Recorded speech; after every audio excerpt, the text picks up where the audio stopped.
காஞ்சிபுரம் மாவட்டம் உத்தரமேரூர் காவலர்கள் குடியிருப்பில் இருந்து வெளியேறும் கழிவு நீரால் நரசிம்மா நகர் மக்கள் தொற்றுநோய் பரவும் அபாயத்தில் உள்ளனர். இது குறித்த கூடுதல் விவரங்களை நமது செய்தியாளர் நெப்போலியன் வழங்க கேட்கலாம். நெப்போலியன் வணக்கம். காவலர் குடியிருப்பிலிருந்து வெளியேறும் கழிவு நீரால் நரசிம்மா நகர் பகுதி மக்கள் அவதியடைந்து வருகிறார்கள். இதனை அகற்றுவதற்கான நடவடிக்கைகள் ஏதேனும் மேற்கொள்ளப்படவிருக்கிறதா? பற்றிய விவரங்கள் என்ன, சொல்லுங்க.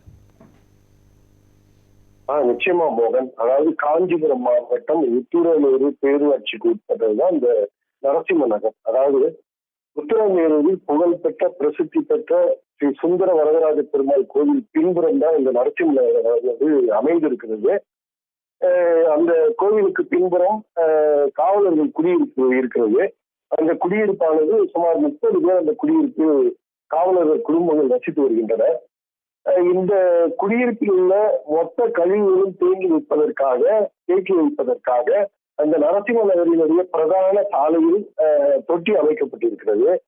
இது முறையாக பராமரிக்கப்படாததால் தற்சமயம் அதிலிருந்து கழிவு நீரானது நிரம்பி வழிந்து அந்த பாதை மற்றும் கிராமத்து அந்த தெருவுக்குள் புகுந்து எங்கு பார்த்தாலும் கழிவு நீராக தேங்கி நிற்கிறது.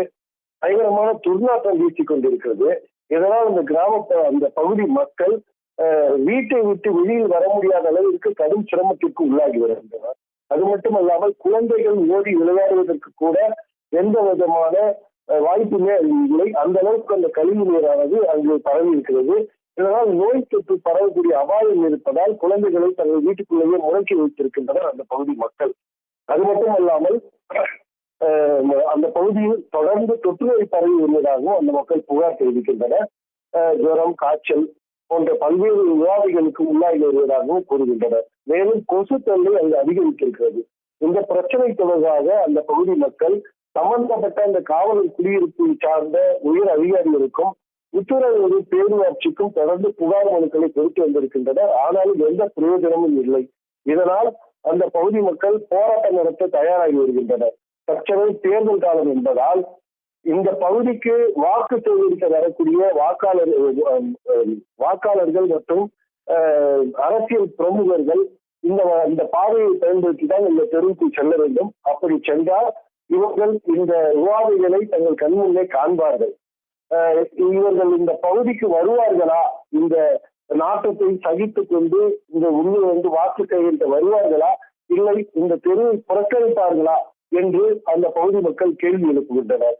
இதுதான் தற்போது உள்ள சூழலாக இருக்கிறது. யாரும் இதுவரை அந்த பகுதியில் இருக்கக்கூடிய அந்த பிரச்சனைகளை தீர்த்து வைப்பதற்கு முன்வரவில்லை என்று கூறப்படுகிறது. மோகன், விவரங்களுக்கு நன்றி நெப்போலியன். கழிவுறு தண்ணி பூரா இங்கதான் வருது. அவங்க ரிட்டின் தண்ணியே எங்க தான் வருது. குழந்தைங்களாம் நோவாக கிடக்குதுங்க, உடம்பு சிக்கி வருது அடிக்கடிக்கு. அப்புறம் நீங்கள் காவாவும் போடல. இந்த மழை தண்ணி பூரா அங்கங்கே தேங்கி கொசு நிறைய இருக்குது. பேரூராட்சியில் சரியாக சீர் பண்ணுறது கிடையாதுங்க. எங்களுக்கு உடனே நாங்கள் கேட்டுக்கொள்கிறோம், சீர் பண்ணி ஆகணும். எங்களுக்கு இந்த தண்ணி வரத்தை நிறுத்தணும், இல்லைன்னா நாங்கள் போராட்டம் பண்ணுவோம். கழிவுநீர் தண்ணி, போலீஸ் குவார்டர் தண்ணி, அதுவும் ரெட்டின் தண்ணி தான் நிறைய வருது. ஒரே நாத்தம். அதுவும் 2 மாசமா இருக்குது. நாங்கள் தலைவர்கிட்ட எல்லாம் சொல்லி பார்த்தோம், கவுன்சிலர்கிட்ட சொல்லி பார்த்தோம், எல்லார்கிட்டையும் சொன்னோம். கொசு அப்படியே மேயுது. குழந்தைங்களுக்குலாம் உடம்பு சிக்க கெண்டிக்கு ஓடுற மாதிரி வருது. 1 மாசமா படுத்து கிடக்குதுங்க குழந்தைங்க. நாங்கள் இங்கே நரசிம்ம நகரில் ஒரு 20 வருஷமாக வசிச்சுட்டு இருக்கோம்.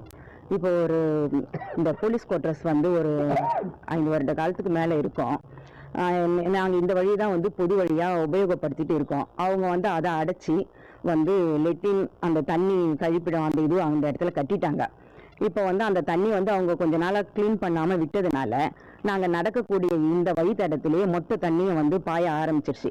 இதனால் இங்கே முதல்ல இருக்க ஒரு 10 குடும்பம் இதில் பாதிக்கப்படுறோம்.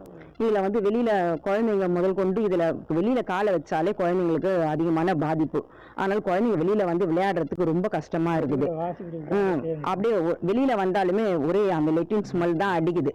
பாத்ரூம் தண்ணியோட இந்த தண்ணியும் கலந்து மொத்தமே 2 தண்ணியுமே இந்த வழியாக தான் வந்துட்டு இருக்குது. அதனால் இங்கே நடக்கவே முடியல. இதில் இருக்க 50 குடும்பமும் இந்த வழியை உபயோகப்படுத்தி தான் நாங்கள் ஆகணும், வேற வழி இல்லை. இல்லைனாக்கா ரொம்ப சுற்றிட்டு போகிற மாதிரி இருக்கும்.